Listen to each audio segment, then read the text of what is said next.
Hello everyone, good morning. আজকে finally ভিডিওটা বানাতে বাধ্য হচ্ছি অ্যাজ এ ভিউয়ারই ছিলাম, কিন্তু সমস্যাটা হচ্ছে যে ভিউয়ার হিসেবে কমেন্ট সেকশনে সব কথা জানানো সম্ভব হয় না। তো ওই কারণেই ভিডিওটা বানাতে বাধ্য হলাম। তো কাদের নিয়ে ভিডিওটা বানাচ্ছি, তিনটি ক্রিয়েটার আছে, ঠিক আছে, যারা অতি বাচ্চা বয়সে, মানে খুব বাচ্চা বয়সে অতিরিক্ত পেকে গেছে, এবং কথাতে আছে না, আহ, অল্প বয়সে পাকলো ড্যাশ, দুঃখ তার চিরকাল। সেই অবস্থাই হয়েছে, আসলে আর কিছুই না। তো এখানে এই তিনটে ছেলে মেয়েকে গাইড করার কেউ নেই। বাচ্চা ছেলে মেয়ে আর বলবো না, যখন অকাজগুলো করেছিল তখন বাচ্চা ছিল বয়স হিসেবে, কিন্তু বাচ্চার মতো কোনো কাজ তারা করেনি। অতিরিক্ত পেকে যাওয়া মানে পেকে ঝুনো হয়ে গেলে যা হয় সেরকম কাজই করেছে। তো তারা কেউই এখন খুব একটা বাচ্চা নেই, তারা সবাই এখন 20 বছর বয়সের গণ্ডিতে চলে এসছে। এই মুহূর্তে দাঁড়িয়ে ঝিমি পালবাড়ির যে মেয়েটি, সেই মেয়েটি তার সংসারে ফিরে এসেছে। সে যখন তার সংসারে ফিরে এসেছে সেটা খুবই সাডেন ছিল, কেউই জানতো না। আমরা নিজেরাও ভিউয়াররা দেখে অনেকটাই অবাক হয়েছিলাম, তাদের মধ্যে অনেকেই আমরা খুশি হয়েছিলাম, আমিও খুশি হয়েছিলাম।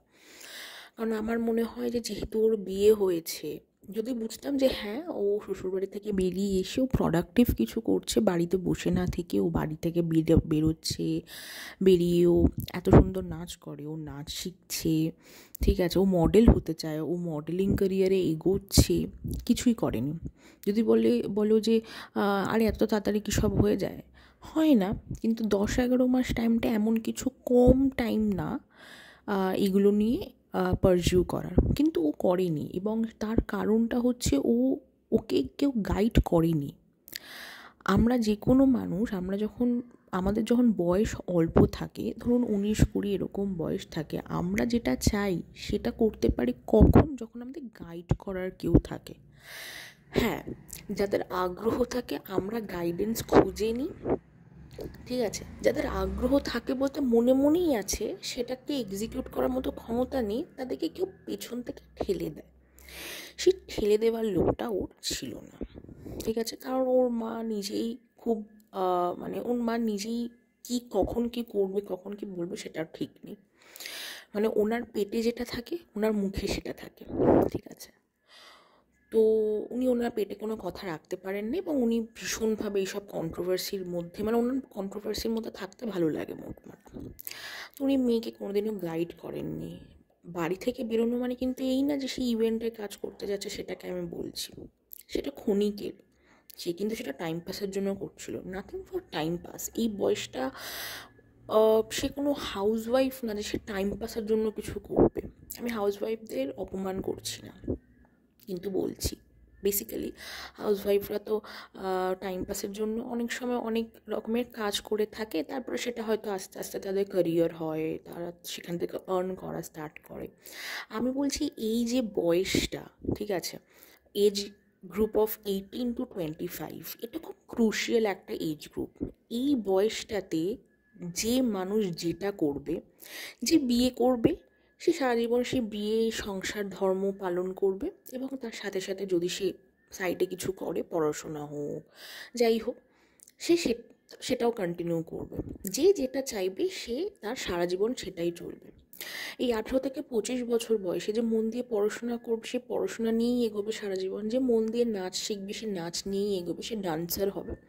তো এই 18-25 এই এজ গ্রুপটা ভীষণ ক্রুশিয়াল একটা মানুষের জীবনে, ক্যারিয়ারের দিক দিয়ে আমি বলছি। তো সেটা এরা নিজের হাতে স্পয়েল করেছে, আর হাতে 3-4 বছর পড়ে আছে এদের, কি 5 বছর। তো সেইখানে দাঁড়িয়ে একজন দিদি আছেন, ঠিক আছে। হ্যাঁ, তো তার আগে বলে নিই যে সবাই জানে, আমার বলার কোনো প্রয়োজন নেই, যদিও তাও আমি বলছি। এই 18-25 বছরের মধ্যে যে এই যে বাচ্চাগুলো, এখন আর বাচ্চা বলবো না, সরি, এখন আর কেউ বাচ্চা নেই, এরা বড় হয়ে গেছে, আমি এই ছেলে মেয়েই বলছি। ছেলে মেয়েগুলো, ঠিক আছে, তারা যখন ভুল করছে, এরা সত্যি জানে না কি বলতে হয়, কোথায় কি বলতে হয়। ছেলেটা, ওর যেমন এখনও ওই বুদ্ধিটা আসেনি কার সাথে কিভাবে কথা বলতে হয়। ও ভাবে ও যেটা বলছে সেটাই ঠিক, যেটা এই বয়সে হয়ে থাকে। এই বয়সটাই এমন, আমি বলছি না যে একটা 24-25 বছরের ছেলেমেয়ের কিন্তু প্রচুর বুদ্ধি থাকে মাথায়, ম্যাচিউরিটি চলে আসে, কিন্তু ওর বয়সটাই 21। এই বয়সটা এমন একটা বয়স না, স্পেশালি এই বয়সের ছেলেমেয়েরা তো কলেজে পড়ে কি কলেজ থেকে পাস আউট করছে এরকম একটা টাইমে। এই বয়সটা এমন একটা সময় না, এই বয়সটায় মনে হয় আমি ঠিক, জগতের সবাই ভুল, ওরও তাই। এবং ভুলটাকে ভুল বলে দেওয়ার লোক কেউ নেই, উল্টে ওর তালে তাল মেলানোর লোক বেশি হয়ে গেছে। এতটাই ঔদ্ধত্য বাচ্চাটার, বা সরি বাচ্চা বলছি বারবার, এতটাই ঔদ্ধত্য ছেলেটার, একটা লাইভে একজন দিদি যখন এসে তার ভুলটা ধরিয়ে দিচ্ছে, বলছে তোমার এটা ভুল সেটা ভুল, সে তখন তাকে বলছে তাহলে আপনিও আসুন আপনারটা নিয়েও খেলি। এতটাই ঔদ্ধত্য, এতটাই সে ডেসপারেট, এবং তাকে ভুল ধরিয়ে দেওয়ার কেউ নেই। হয়তো ওর মা বাবা ভুল ধরিয়ে দিতে চায় কিন্তু পারে না, কারণ ছোট থেকে সে শাসনটা করেনি। এবার আসি সে তৃতীয় ব্যক্তির কথায়, যে কিনা তারই পাড়াতে থাকে এবং তাকে খুব ভালোবাসে, বলে ভালোবাসে, ঠিক আছে মানলাম ভালোবাসে।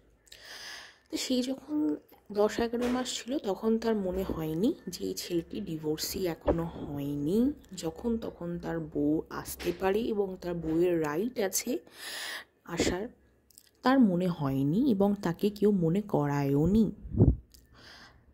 এখন এই মুহূর্তে দাঁড়িয়ে তাকে কোথায় ভালো বুদ্ধি দেবে, তাকে কোথায় বলবে যে ঠিক আছে তুই যখন কলকাতাতে এখন ভাড়া আছিস থাক, পাশাপাশি কিছু করার চেষ্টা কর, সেই বুদ্ধি দেওয়ার কেউ নেই। দেবে কি করে? যে আসল বুদ্ধিটা দিচ্ছে তার তো নিজের জীবনে কিছু নেই করার মতো, ঠিক আছে? সে জাহির করে যে সে প্রত্যেক মাসে মাসে প্রচুর রোজগার করে, সে জাহির করে, কিন্তু রোজগারটা কার সেটা সবাই জানে, সে কী করে সেটাও সবাই জানে, ঠিক আছে? তার মধ্যে ক্যারিয়ার মাইন্ডসেট বলে কিছু নেই। যদি থাকতো, এই ছেলে মেয়ে দুটোকে একসাথে লেলিয়ে না দিয়ে তাদেরকে সেপারেটলি বোঝানোর চেষ্টা করতো, করেনি, করেও না। জানি না এটাতে তার কী হাত, তার কিসের স্বার্থ আছে, I really don't know. Channel grow, আমি তো চ্যানেল গ্রো করতে দেখতে পারছি না, রীতিমতো কমেন্ট সেকশনে লোকে জুতাচ্ছে। আমি কার কথা বলছি আপনারা হয়তো বুঝতে পারছেন, আমাদের চ্যাটার্জি দিদি, যে কিনা খুব এডুকেটেড আর যে কিনা খুব রিচ, প্রচুর টাকা আছে তার কাছে, যে কিনা খুব ব্র্যান্ডেড জিনিস ইউজ করে। Trust me, me being a working lady in Bangalore, I stay in Bangalore alone, আমিও ব্র্যান্ডেড জিনিস ইউজ করি, কিন্তু মানে আমার মনেই হয় না যে আমি কাউকে সেটা দেখাই, কারণ সেটা এক একজনের ইচ্ছা, এক একজনের চয়েস।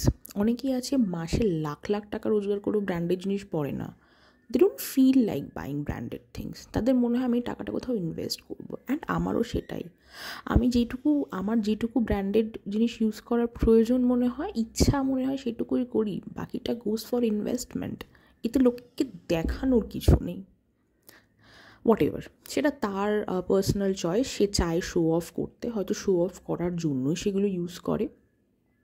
যাই হোক, এই যে মেয়েটি, তৃতীয় ব্যক্তি মেয়েটি, ঈশানী, ঠিক আছে, তাকে কোথায় বলবে যে তুই কিছু কর ক্যারিয়ারে, তুই তো পড়াশোনা শিখেছিস, তুই তো কলেজ পাসড আউট, তুই কিছু কর। ইউটিউব জগতে এমন কোনো ইউটিউবার কি আপনি দেখেছেন যে কিনা ইউটিউবের পাশাপাশি কিছুই করে না? ইউটিউবে কিন্তু প্রত্যেকটা এস্টাবলিশড ইউটিউবার ইউটিউবের পাশাপাশি কিন্তু তাদের কোনো না কোনো একটা বিজনেস আছে, সেটা নিশ্চয়ই আমাকে ভাঙিয়ে বলতে হবে না, ঠিক আছে? অনেক ইউটিউবার আছে আপনারা দেখতে পাচ্ছেন, কারোর ক্যাফে আছে, যারা ফিন্যান্স নিয়ে আলোচনা করে তাদের ছোটোখাটো ফিন্যান্স ফার্ম আছে, অনেকে তো বড় বড় ফিন্যান্স ফার্মও আছে, ঠিক আছে? স্পেশালি দেখবেন হিন্দি কমিউনিটিতে অনেক ফিন্যান্স ইউটিউবাররা আছে যারা ফিন্যান্স নিয়ে কথা বলেন, বিভিন্ন ইনভেস্টমেন্টস নিয়ে কথা বলেন, তাদের কিন্তু রীতিমতো ফিন্যান্স বা ইনভেস্টমেন্ট ফার্ম আছে, তারা কনসালটেন্সি করে, তাদের আন্ডারে অনেক এমপ্লয়িরা কাজ করে। আমি বলছি না তাকে এত বড় বিজনেস করতে, তার এইটুকু বয়সে হয়তো সেই বুদ্ধিটাও এখনও হয়নি, বাট তাকে তো বলাই যেতে পারতো তুই পড়াশোনা শিখেছিস, একটা কোনো ছোটোখাটো কোর্স করে চাকরিতে ঢোক। তাকে বলা হয়নি সেটা, তাকে কী করা হচ্ছে, তাকে শিবধামে পাঠানো হচ্ছে, তাকে ধামে পাঠানো হচ্ছে। প্রথমত আমি জানি না কিসের ধাম। ধাম মানে যেখানে কোনো দেব বা দেবীর বাস থাকে, বেসিক্যালি যেটাকে আমরা তীর্থস্থান বলে থাকি। আমি জানি না, আমি জানতে চাইও না। এবং সেই ধামটা এমনই জায়গা যেখানে কিনা মানুষের প্রবলেম শোনা হয় তাদের মুখ দেখিয়ে, রীতিমতো তাদের পার্সোনাল লাইফটাকে অনলাইনে বেচে। ঠিক আছে, আমি জানি না কে মানুষের প্রবলেম শোনে তাদের মুখ দেখি, আই রিয়েলি ডোন্ট নো। ঠিক আছে, কারণ তাদের একটা সোশ্যাল স্টেটাস আছে, তারা ডেফিনেটলি চাইবে না যে আমি এনার কাছে গেছি আমার প্রবলেমটা নিয়ে, আমার প্রবলেমটা এরকম, এবং সেটা আসুক। এবং তাই নয়, সে রীতিমতো ভিডিওর থাম্বনেল দিয়েছে তাকে নিয়ে এবং বলছে ইউটিউবার নামটা, মানে তার মানে he listens or he watches all this controversy videos, he knows, he is aware of it. ঠিক আছে, তো যাই হোক, এইসব করে রীতিমতো যারা সাধক, আমি রামকৃষ্ণ পরমহংসদেবের একজন ভক্ত, আমি রামকৃষ্ণ মিশনের একজন শিষ্য, তো আমি রিয়েলি জানি না এরকম কোনো সাধক আদেও ছিলেন বা এখনও অবধি আছেন কিনা। এখনও এই কলিযুগেও অনেক সাধক আছেন, আমি দেখেছি। তারা জনসমক্ষে খুব একটা নিজে প্রচার করেন না। সনাতন ধর্মে যেটুকু প্রচার করার দরকার, বা সনাতন ধর্ম ঠিক না, তাদের সাধনা বা এই সাধনা করলে কী ফল হয়, ঠিক আছে, ঠিক যেটুকু প্রচার করার দরকার সেটুকু করেন। প্রচার তো যে কেউ করতে পারে, কিন্তু এরকম প্রচার আমি কোনোদিন কোনো সাধককে করতে দেখিনি। ঠিক আছে, হয়তো সেটা তার স্টাইল অফ প্রমোশন বা তার স্টাইল অফ সাধনা, তো তাকে সেখানে পাঠানো হচ্ছে। এবং সেই এতটাই ডেসপারেট, সেই মেয়েটি ওখানে বারবার জিজ্ঞেস করছে কিছু কি হবে না, কিছু কি হবে না। সিরিয়াসলি তাকে কি কাছে টেনে একবারও এটা বোঝানো হয়েছে যে তুই বাবা মায়ের কাছে ফিরে যা? তার বাবা মার একমাত্র সন্তান সে। এখানে মায়ের থেকে মাসির দরদ বেশি হয়ে গেছে। মা বাবার থেকে ভালো কেউ চায় না। ওর মা যদি কিছু বলে থাকে ওনার মেয়ের ভালোর জন্য 100 বার ঠিক করেছেন, তার রাইট আছে। সে নিজে তাকে জন্ম দিয়েছেন, তাকে খাইয়ে পরিয়ে মানুষ করেছেন, and she has all the right তার মেয়েকে প্রোটেক্ট করার জন্য। যা কিছু বলেছেন একদম ঠিক বলেছেন, ঠিক করেছেন। তাকে কি একবারও বোঝানো হচ্ছে তুই মায়ের কাছে ফিরে যা, তুই এরকম করিস না, মা যেটা বলছে সেটা শোন? এত বাবা বাছা করে, তার কথা যদি সবই শোনে, এটা কেন বলা হয়নি তাকে? তার বাবা, তাদের তো বয়স হচ্ছে, অ্যান্ড ইউ নো রাইট, বয়স হলে অতিরিক্ত স্ট্রেস পড়লে কী কী হতে পারে, everyone knows it, everyone is aware of ইট, কিন্তু তাকে বোঝানো হয়নি। গেল এই মেয়েটির কথা। আর একজন যে মেয়ে, পালবাড়ির মেয়ে, যে কিনা এখন শ্বশুরবাড়িতে সে সংসার করছে এবং করতে চাইছে, ঠিক আছে, তাকে সাইডে সরিয়ে রীতিমতো কনফারেন্স কলে এই দুইজনকে, মানে আরও যে দুইজন আছে, এই ঝিমির হাজব্যান্ড রিতম এবং ঈশানী, এদের দুজনের মধ্যে রীতিমতো কমিউনিকেশন করানো হচ্ছে ভায়া কনফারেন্স কল। সেই মেয়েটি হাত কাটলে সেই ছবিটা এনে তাকে দেখানো হচ্ছে। এবং এই চ্যাটার্জি দিদি এটাও বলছেন যে হাত কাটা নাকি খুব নর্মাল ব্যাপার, যে কোনো ছেলেমেয়েরাই নাকি হাত কাটে। সিরিয়াসলি না, ওই বয়সটা আমিও পেরিয়ে এসেছি ভাই, আমি হাত কাটিনি। আমার মনে হয়নি কারোর জন্য আমি হাত কাটবো। ঠিক আছে, আমার শরীরটা সে তৈরি করে দেয়নি, আমার বাবা মা তৈরি করেছে আমাকে খাইয়ে পরিয়ে, and I don't feel like doing all this nonsense to myself. ঠিক আছে, সে রীতিমতো প্রমোট করছে, সে রীতিমতো বলছে হ্যাঁ এই বয়সে এইগুলো করা নর্মাল। ঠিক আছে, এতটা ননসেন্স মহিলা, এতটা ননসেন্স মহিলা আমি জীবনে দেখিনি কোনো দিন। এতটা কি বলবো, মানে ভাষা হারিয়ে ফেলছে, মানে কিছু বলতেও পারছি না, এতটা ইরিটেটিং লাগে। ঠিক আছে, সে বলছে সে যে কোনো ধামের প্রমোশন করুক, যা খুশি করুক ধামে গিয়ে, ঠিক আছে, she doesn't have the right to play with someone else's life. ও কারোর বাবা মা না। ঠিক আছে, আমার যদি কাউকে জন্ম দেওয়ার ক্ষমতা না থাকে, আমি যদি কাউকে জন্ম না দিতে পারি, আমার এটাও রাইট নেই কাউকে তিলে তিলে শেষ করে দেওয়ার রাইট নেই। ভাবুন তো, একটা মেয়ে দেখছে তার হাজব্যান্ড কনফারেন্সে একটা দিদি এবং তার এক্সের সাথে কথা বলে যাচ্ছে, এটা কোনো মেয়ে মেনে নিতে পারবে? ঝিমি নিজে এর আগে একটা লাইভ করেছিল, সেই লাইভে যখন জিজ্ঞেস করছে ওর হাজব্যান্ডকে যে তুমি কোথায় যাচ্ছ, ছাদে যাচ্ছ, সে বলছে হ্যাঁ ছাদে যাচ্ছি। I saw her face. কিন্তু মেয়েটা এতটা অ্যাডজাস্ট করছে যে ও এক ফোঁটাও প্রতিবাদ করেনি। দেখে সত্যি সত্যিই খারাপ লাগছিল, দেখে সত্যিই খারাপ লাগছিল। এই মা বাবা বাছা করলেই না ভালোবাসা হয় না, সঠিক বুদ্ধিটা দিতে হয়, ঠিক আছে? কি এমন দিদি, আমার নিজের একজন ভাই আছে, আমি মনে করি না আমার ভাই এখন টিনেজে আছে, ঠিক আছে? টিনেজ লাইফে অনেক কিছু হয়, অনেক কিছু হয়, ঠিক আছে? আমি মনে করি না আমার ভাইয়ের সাথে কথা বলার জন্য আমি ভাইকে বলি না যা যা ছাদে যা, ঠিক আছে? বা যা পাশের ঘরে যা, সামনে মা থাকলে মায়ের সামনে বসে আমি কথা বলি, ওকে যা বলার ওকে যদি আমি বকাও দিই আমি মায়ের সামনে দিই, ঠিক আছে? আমি সিরিয়াসলি আমি বুঝতে পারি না এটা কিসের দিদি, কিসের দিদি, রক্তের সম্পর্কের দিদি? ভাই একটা কথা আমি 3টে ছেলে মেয়েকে বলবো, বাড়ির লোক ছাড়া কেউ আপন না, সব থেকে বেশি আপন নিজের মা আর বাবা। মা বাবা যেটা বলবে সেটা শুনবে। And if you are married, সব কিছু হাজব্যান্ড ওয়াইফের মধ্যে মেটাও, কথায় কথায় লাইভে বসে যেও না, এবং এই লাইভে বসতেও কে বলছে সেটাও সবাই বুঝতে পারছে। কথায় কথায় পরের বাইরের একটা দিদিকে সব কিছু বলে দিও না, সে আলটিমেটলি মজা নিচ্ছে, কারণ তার নিজের লাইফে তো কিছু হচ্ছে না এগুলো নিয়ে, সে তো নিজেই তার নিজের ওরিয়েন্টেশন নিয়ে ক্লিয়ার না, ঠিক আছে? সে লোককে বড় বড় জ্ঞান দেয়, ঠিক আছে? তার সে তার লাইফে কি করে না করে, শি নোজ এভরিথিং, ঠিক আছে? সেটা কাউকে বলে না, উল্টে অন্যের লাইফ নিয়ে কাটাছেড়া করে। তো যাই হোক, এটুকুই বলার ছিল আপাতত। আরও অনেক কথা বলার আছে। আজকে তো শুধু এই ছেলেমেয়েগুলোকে নিয়ে বললাম, এই ছেলেমেয়েগুলোর মা বাবাকে নিয়েও কিছু বলার আছে, বাট সেটা আমি পরে সময় পেলে কখনো ভিডিও বানাবো। আপাতত এইটুকুই। জানি ভিডিওটা বড় হয়ে গেল, বাট এক্সট্রিমলি সরি।